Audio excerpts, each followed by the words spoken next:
Hi everyone. जैसे कि आपका रेशियो एंड प्रोपोर्शन का जो टेस्ट है वो कंप्लीट हो चुका है, तो इस वीडियो के अंदर हम उसका डिटेल सॉल्यूशन है वो डिस्कस करने जा रहे हैं। तो विदाउट एनी फर्दर डिले हम वीडियो को स्टार्ट करते हैं। फर्स्ट क्वेश्चन आपका ये था, if income of A is 10% more than that of B and income of B is 20% less than that of C, then the income of A B and C are in the ratio of. तो यहाँ पे 3% है, ए जो B पे depend करता है, B जो सी के ऊपर डिपेंड करता है। तो मैंने आपको क्लास में भी बताया था कि ऐसे क्वेश्चन को अटेम्प्ट करने के लिए आप 100 लेके भी काम कर सकते हो, बिकॉज हमें हमारा आंसर जो है वो रेशियो में ही बताना है ना। तो यहाँ पे हम तीनों पर्सन को लिख लेते हैं, ए बी और सी। सबसे पहले जो बी है वो सी पे डिपेंड करता है और बी के ऊपर ए डिपेंड करता है। तो हमें 100 किसको लेना है? हमें 100 सी को लेना होगा। अगर सी की इनकम 100 है तो बी की इनकम क्या है, उससे 20% कम है, विच मीन्स 80 है।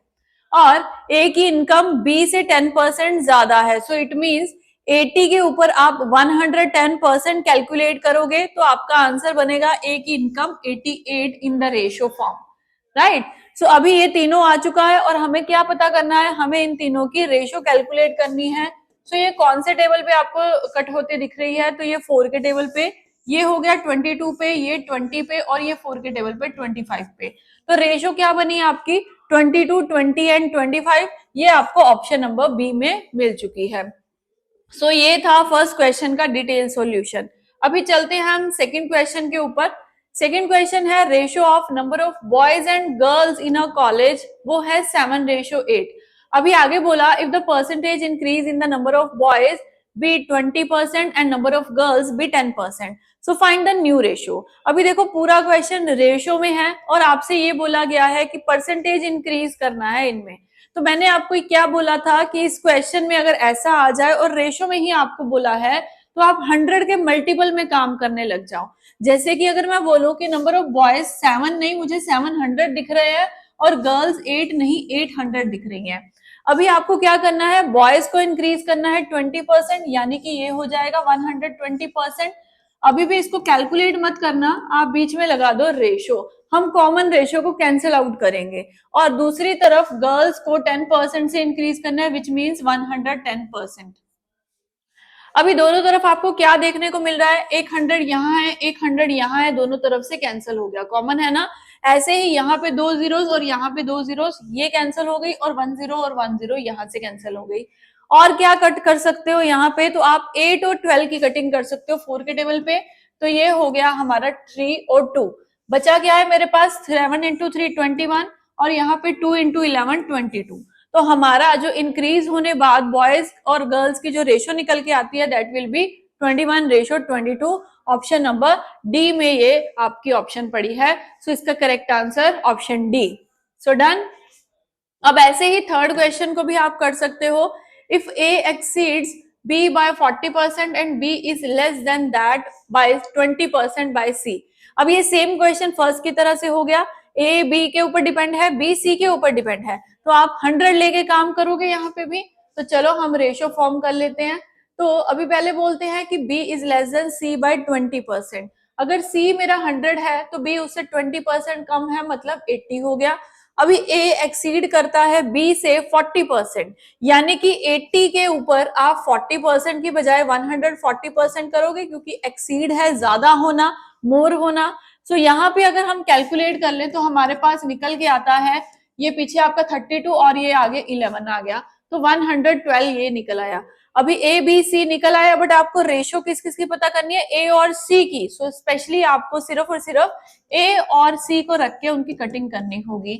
सो अगर हम इनको कैलकुलेट करें तो 2 के टेबल पे आपको ज्यादा दिख रहा है या 4 के टेबल पे आपको ज्यादा दिख रहा है। तो अगर 4 के ऊपर लगाएं, 4 टू द 8, पीछे आपका रिमाइंडर 3 है 32, 4 8 द 32 और ये 4 के टेबल पे 25 पे। तो हमारा आंसर बनता है 28:25, जो कि ऑप्शन नंबर डी में पड़ा है।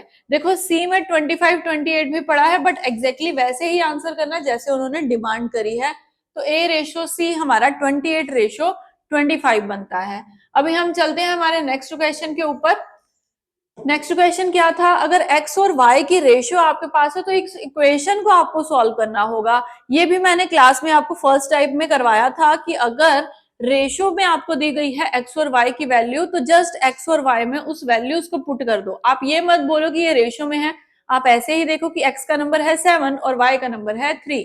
तो अगर यहाँ पे करें तो x और y का मल्टीप्लाई यानी कि 7 इंटू 3 हो गया 21, आगे y स्क्वायर यानी कि 3 का स्क्वायर करेंगे तो 9 हो गया, अपॉन एक्स स्क्वायर मतलब x का स्क्वायर निकालना है, x है 7 तो 7 इंटू 7 यानी कि 7 का स्क्वायर 49, ऐसे ही y का स्क्वायर यानी कि 3 का स्क्वायर करेंगे तो 9 आ गया। अभी मेरे पास कैलकुलेशन करने के बाद ऊपर आया 30 एंड नीचे मेरे पास आया 40, तो ये क्या बना, ये बना 3/4। कौन सी ऐसी ऑप्शन है जहां पे 3/4 है, तो ऑप्शन ए यहाँ पे आपका करेक्ट आंसर हो जाएगा। ठीक है, सो यहाँ तक आपके 4 क्वेश्चंस कंप्लीट हो चुके हैं। होप ये चारों आपके करेक्ट होंगे, बट इन केस किसी का अनफॉर्चुनेटली कोई क्वेश्चन इन चारों में से अगर गलत हो गया तो अपना डिटेल सॉल्यूशन अच्छे से देखो, समझो, नेक्स्ट टाइम वो मिस्टेक रिपीट नहीं होनी चाहिए। ठीक है, अभी हम चलते हैं हमारे 5th क्वेश्चन पे। अगर आपके पास if 2/3 of a equal to 75% of b है, देन a रेशियो b आपको फाइंड आउट करनी है। बहुत ही बेसिक सा एक क्वेश्चन है। अगर यहाँ पे आपको फ्रैक्शन में लिखा हुआ है ना 2/3a, तो दूसरी तरफ फ्रैक्शन आप खुद बना लो। 75% का मतलब क्या होता है, हमने परसेंटेज में सीखा था, दैट इज 3/4b। अभी आपको क्या करना है, क्रॉस मल्टीप्लाई करना है इन नंबर्स को, दोनों फ्रैक्शन की तरफ आ चुके हैं ना, तो करे तो ये 2 इंटू 4 किया तो 8a, दूसरी तरफ 3 इंटू 3 किया तो 9b। अभी ये मेरे पास क्या हो गया, 8a इक्वल्स टू 9b। है सिंपल, बट लॉजिक आपको इसको ध्यान में रखना होगा।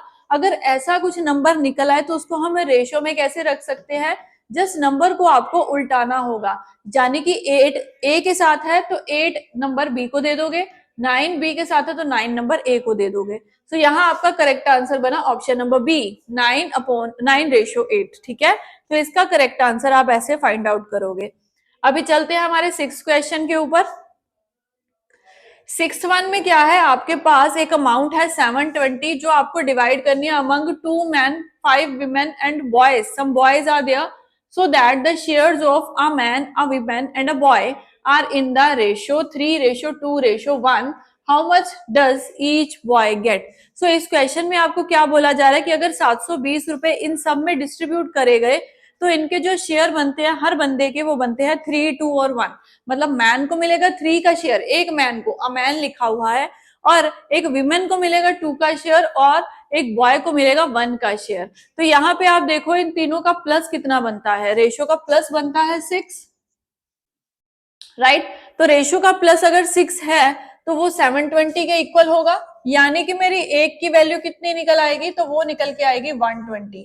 तो मेरा एक यूनिट अगर 120 के बराबर है, यहाँ पे आपके पास यहाँ थोड़ी मिस्टेक है, यहाँ पे 4 बॉयज होंगे, तो मेरा अगर एक यूनिट 120 के बराबर है, मतलब एक मैन को, एक विमेन को और एक बॉय को भी कितना यूनिट मिलता है, उसको 120 रुपए मिलते हैं, यानी कि इस केस के अंदर। तो यहाँ आपका जो आंसर बनना चाहिए था वो 120 के अकॉर्डिंग, क्योंकि एक बॉय का डाटा जो है वो 120 है ना। सो मुझे यही पता करना है how much each boy get, each boy मतलब हर एक लड़के को कितना है, एक लड़के को एक रेशियो में मिलता है। सो यहाँ आपका आंसर करेक्ट कर लेना, किसी भी ऑप्शन में ऐसा नहीं पड़ा था, तो हर बॉय को 120 रुपीज मिलेगा। मे बी इन्होंने क्वेश्चन में तो ये दे दिया हाउ मच ईच गेट, तो each boy get 120 rupees, but अगर वो पूछ ले कि अगर ग्रुप के अंदर 4 लड़के हैं तो शायद हो सकता है उन्होंने आंसर उसके अकॉर्डिंग कर दिया, बट जैसे क्वेश्चन की डिमांड है, इस क्वेश्चन का राइट आंसर 120 रुपीज रहेगा। So correct it now. ठीक है, आगे चलते हैं हमारे फर्दर क्वेश्चन पे। 7th question, in a school the ratio of sports students to non sports students आपको गिवन है। यहाँ पे खेलने वाले और ना खेलने वाले जो लड़के हैं, जो बच्चे हैं, वो आपके पास है 5:4। Next year number of non sports वालों को डिक्रीज कर देना है, सिर्फ नॉन स्पोर्ट्स वालों को डिक्रीज करने पे वो डाटा आपके पास निकल आएगा। So you have to find out new ratio of non sports to sports students. ये क्वेश्चन हम कह सकते हैं एक मॉडरेट लेवल का क्वेश्चन था आपके टेस्ट के अंदर। अभी इसमें आप क्या करोगे, आपके पास टोटल डाटा नहीं गिवन, तो आपको इसमें 100 लेट बिल्कुल भी नहीं करना। आपको यहाँ पे ये जो 4 है ना नॉन स्पोर्ट्स का, उसको x के साथ रिलेट करके चलना होगा, यानी कि मैंने ले लिया कि total non sports students 4x हैं। इसमें बोलता है कि अगर नेक्स्ट ईयर वो डिक्रीज हो गए 25%, सो कितने रह गए, तो वो रह गए 75%। अगर 25% से डिक्रीज हुए तो 75% बचे ना। 75% का मतलब होता है 3/4, मैंने सीधा फ्रैक्शन लगा दिया। अभी ये किसके इक्वल है, ये नंबर्स में 35,400 के इक्वल है। बस अब आपको ये x की वैल्यू यहां से निकालनी है। वो x क्या होगा, वो टोटल होगा आपका, राइट। तो हम अगर इसको कैलकुलेट कर दें तो ये 3 के टेबल पे 1 पे, फिर से 3 के टेबल पे 1 पे, और पीछे बचा आपका 24 यानी कि 8 पे गया। यानी मेरे पास x यूनिट जो मेरा निकल आया वो आया 11,800। सो अभी आपको क्या क्या निकालना होगा, नए स्टूडेंट्स। ओके, सो यहाँ पे उन्होंने बोला new ratio of non sports student, तो आप बोलोगे तो निकालना ही क्यों था, न्यू तो दिए हुए हैं, दैट इज 35,400। कोई बात नहीं, ये आपके पास है, बट एक्स यूनिट जो आपका निकला ना, उससे आप स्पोर्ट्स स्टूडेंट निकालोगे जो कि है 5 के अंदर। तो अगर इसको मैं 5 से मल्टीप्लाई कर दूं तो मेरे पास स्पोर्ट्स स्टूडेंट्स निकल के आएंगे, दैट विल बिकम 59,000। तो 59,000 ये होगा। अभी इसके बाद में आपको दोनों की कटिंग करनी है। दोनों की कटिंग करने के बाद जब आप पूरी कैलकुलेशन कर दोगे तो आपके पास आपका आंसर निकल के आएगा। अभी हम जा रहे हैं उसी तरफ। तो 2 7 द 14 एंड 2 7 द फिर से 14। यहाँ पे 2 के टेबल पे अगर इसको देखें तो 2 2 द 4, 2 9 द 18 और 2 5 द 10। अभी इसकी फर्दर कटिंग हम करें तो कौन से टेबल पे ये जा सकता है, हमारा 3 के टेबल पे जाता दिख रहा है। 3 के टेबल पे ये तो जा रहा है, 15 आ जाएगा और 29 आ जाएगा। 3 के टेबल पे ये 27 होगा, 3 9 द 27, ये नहीं जाता 3 के टेबल पे। ठीक है, तो आप इसकी कैलकुलेशन देख लेना, जिस नंबर पे ये जाएगा उसके बाद में आपका आंसर जो निकल के आता है वो 3:5 है। इन केस नहीं आता तो मेरे से पूछ लेना, मैं इसकी कैलकुलेशन फर्दर आपको करके बता दूंगी। पहले आप देख लो, आपका कैलकुलेशन करने पे ये निकल के आएगा। ओके, सो चलते हैं फर्दर क्वेश्चन के ऊपर। इफ A/B आपके पास है, C/D आपके पास है, एंड आपको बोला गया कि अगर D की वैल्यू 75 है तो A की वैल्यू क्या होगी।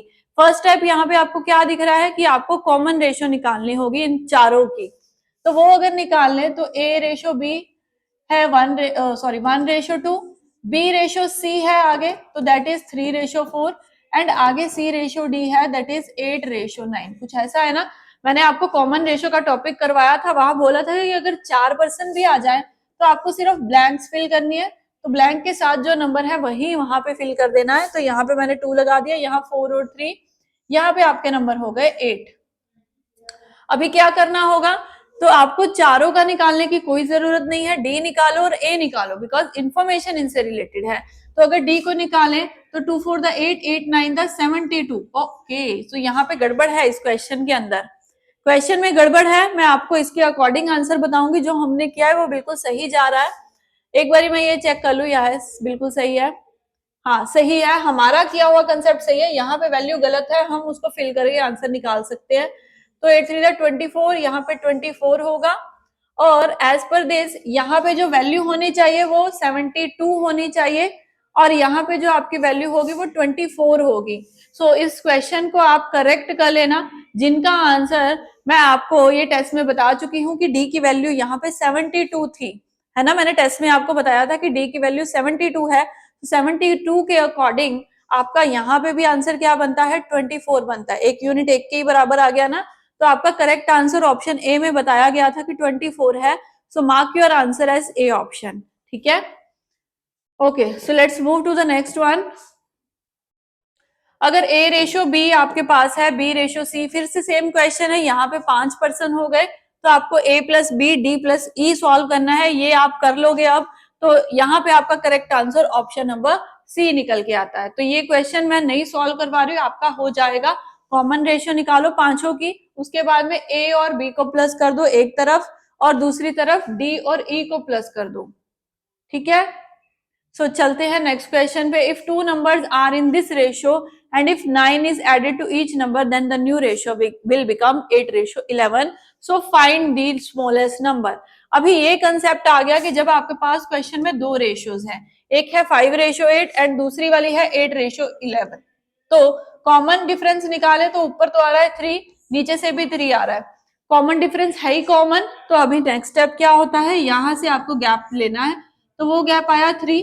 अगर 3 की वैल्यू किसके बराबर, जितना आप ऐड कर रहे हो दोनों के अंदर 9 के इक्वल, सो 1 यूनिट मेरा 3 के बराबर आ जाएगा।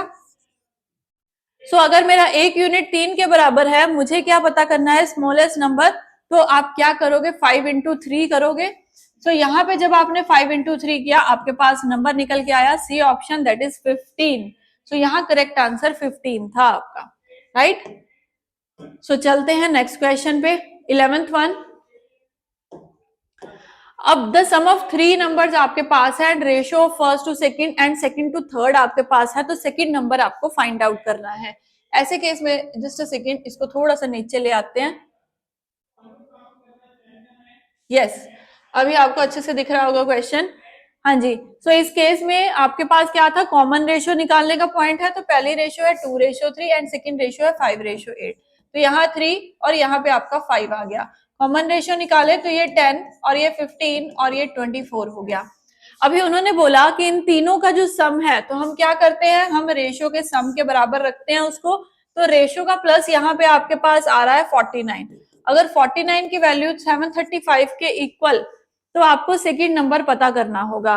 तो हमें क्या करना है इस केस के अंदर, 735 को 49 से आपको डिवाइड करना होगा। तो 7 के टेबल पे जा रहा है ये, है ना। तो करें तो 7 के टेबल पे ये 7 पे गया और ये 105 पे गया। फर्दर करेंगे तो इसको ये 7 के टेबल पे जाएगा और पीछे 5 आएगा।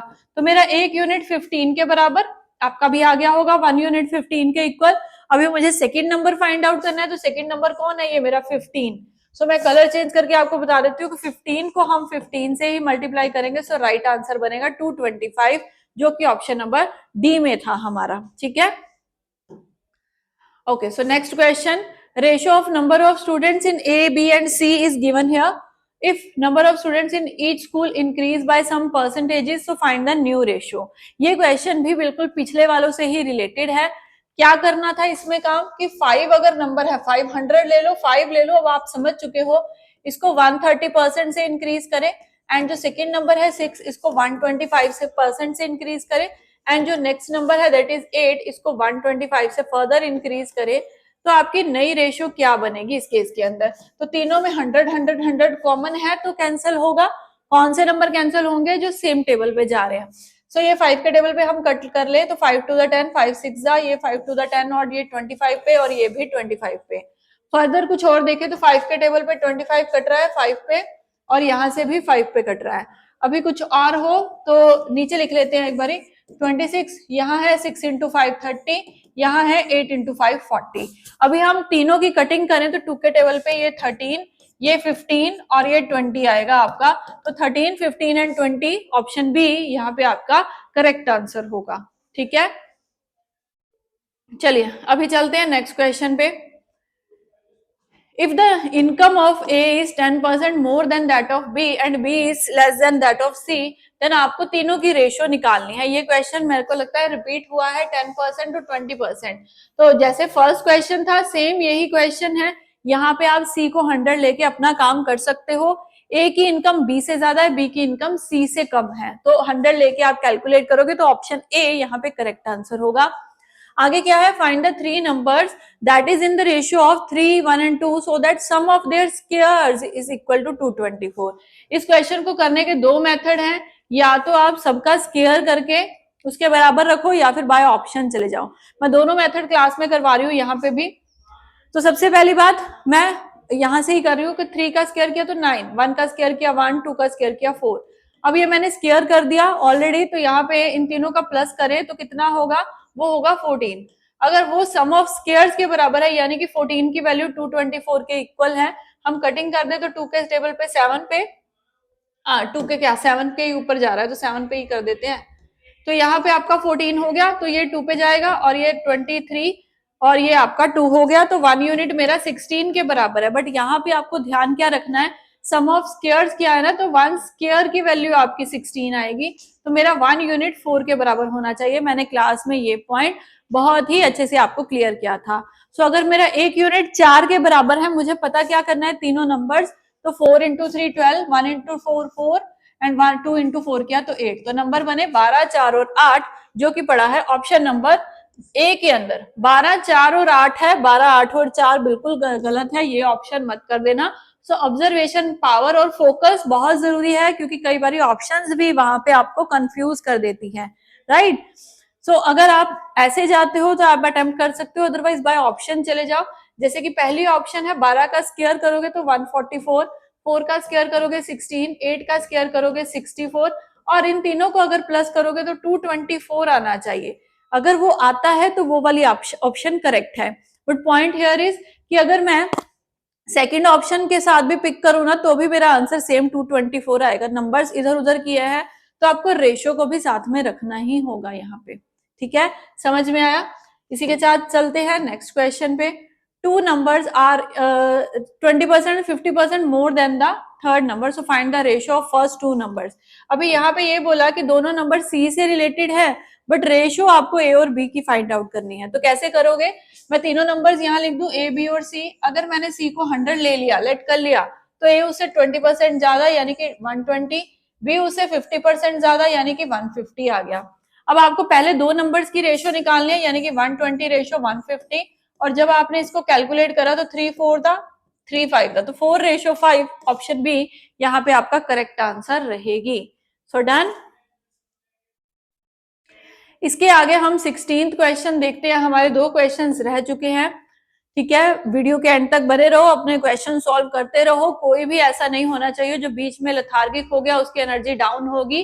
बिकॉज आपको सारे क्वेश्चंस के सॉल्यूशन अगर आते होंगे तभी आप पेपर के अंदर क्वेश्चन अपने अच्छे से अटेम्प्ट कर पाओगे इस चैप्टर के अंदर, right. So ABC have some money in this ratio if the total money आपके पास है। बहुत ही इजी क्वेश्चन है, तो आपको सिर्फ और सिर्फ रेशियो का प्लस करना है। इट विल बिकम 10, एंड ये किसके इक्वल है? एक्चुअल अमाउंट दैट इज 10,000, तो मेरा एक यूनिट 1000 के बराबर है। अगर मेरा एक यूनिट 1000 के बराबर है, मुझे बी की रेशियो फाइंड आउट करनी है। So multiply 3 into 1000, so it will become option number A that is 3000। So correct answer यहाँ पे 3000 होगा। रेशियो का प्लस एक्चुअल सम के इक्वल लगा के 1 यूनिट निकाला तो 3000 यहाँ पे करेक्ट आंसर आया। Last question of this test कि अगर आपके पास 4p plus Q upon 4p minus Q की वैल्यू है 4/1, तो p अपॉन क्यू क्या होगा? इस क्वेश्चन को करने के लिए आपको क्रॉस मल्टीप्लाई करके जाना होगा। कैसे निकालोगे? तो अगर मैं इस पूरी इक्वेशन को 1 के साथ मल्टीप्लाई करूं तो एज इट इज यही आ जाएगी, और इसको अगर 4p से मल्टीप्लाई करा तो 16p, माइनस 4 को q से करा तो 4q। अभी आपको p वाले एक साइड रखने हैं और q वाले एक साइड रखने हैं, तो कैसे करें हम? तो 4p माइनस 16p यहां लगा दे और q वाले वहां ले जाते हैं, माइनस 4q माइनस q कर दिया, तो क्या निकला यहां से? माइनस 12p, और दूसरी तरफ आपका माइनस 5q निकला। ऑब्वियसली यहां से रेशियो क्या बनेगी? तो p अपॉन q क्या होगा? फिर से उल्टा हो जाएगा, 5/12। यहाँ पे आपका आंसर बनेगा 5/12। तो इसको आप इक्वेशन से क्रॉस मल्टीप्लाई करके कर सकते हो, या फिर आप यहाँ पे बाय ऑप्शन जाते हो तो हर एक को आपको उठा के वैल्यूज पुट करनी होंगी, और जहां पे आपका 4/1 बने वो आपका आंसर करेक्ट होगा, ठीक है। सो इसको हमने कर लिया, इसका राइट आंसर सी ऑप्शन बन गया 5/12। इसी के साथ ही हमारे आज के क्वेश्चंस फिनिश हो चुके हैं। टोटल 17 क्वेश्चन है इस टेस्ट के अंदर, जो हमने सभी डिस्कस कर लिए हैं। अब आप अपना स्कोर कार्ड देखो, अगर आप ये 17 क्वेश्चंस पे मास्टरी कर लेते हो तो रेशियो का आपका क्वेश्चन एग्जाम में कोई भी पकड़ नहीं सकता, कोई भी आपको इसमें आउट नहीं कर सकता। सो इसी के साथ मिलेंगे अपनी नेक्स्ट क्लासेस के अंदर। So till then preparation hard. Thank you everyone.